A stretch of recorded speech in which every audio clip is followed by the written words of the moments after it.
দেখো 8টাও বাজেনি, আর আমার সব বাবুর অন্নপ্রাশনের জন্য রান্না একদম কমপ্লিট হয়ে গেছে প্রায়।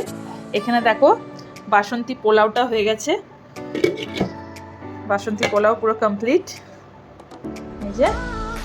আর এখানে ছোলে বাটরের ছোলে পুরো কমপ্লিট। এটা একটা ফুলকপির রোস্ট, ফুলকপি আলু দিয়ে মটরশুঁটি দিয়ে একটা সবজি ড্রাই করেছি এটা। আর এখানে চিল্লি পনির, এখানে ছোলে বাটোরেটা করবো, তার জন্য আটাটা মেখে রেখেছি, গরম গরম করব।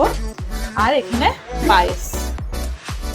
তো প্রায় সব কমপ্লিট হয়ে গেছে, খালি ছোলে বাটোরেটা ফ্রাই করতে হবে। এখানে স্ন্যাক্সের আমি করেছি ভেজ কাটলেট, মানে ভেজিটেবল চপ।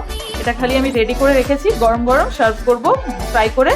তো আমার এগুলো সব কমপ্লিট হয়ে গেছে পুরো রান্না এখন। আর খালি মিষ্টিটা নিয়ে আসবে, আর বাবুর 56টা ভোগ ওর সাজানো হবে, ওটাতে বাবুর থালি ওটা সাজানো হবে। তো এটা সাজাবো এবার আস্তে আস্তে, বাড়ির সব রেডি করব। কালকে এটা ডেকোরেশন করে গেছে রাত্রেবেলায়। এবার দিদি আসবে 10:30টার সময়, তার আগে সব কিছু ডেকোরেশনগুলো করে নিতে হবে।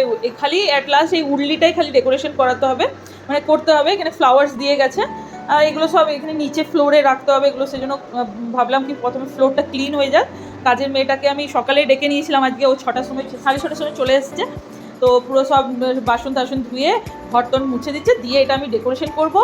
দিয়ে বাবু এখন ঘুমোচ্ছে, মাইকা উঠবে যখন ওকে দিয়ে চান করবো। প্রথমে আমি এগুলো সব রেডি করে নিই, ডেকোরেশনগুলো করে দিয়ে নিজে আমি প্রথমে চান টান করে রেডি হয়ে যাই, কারণ কি 10:30টার সময় পুরোহিত মশাই আসবে।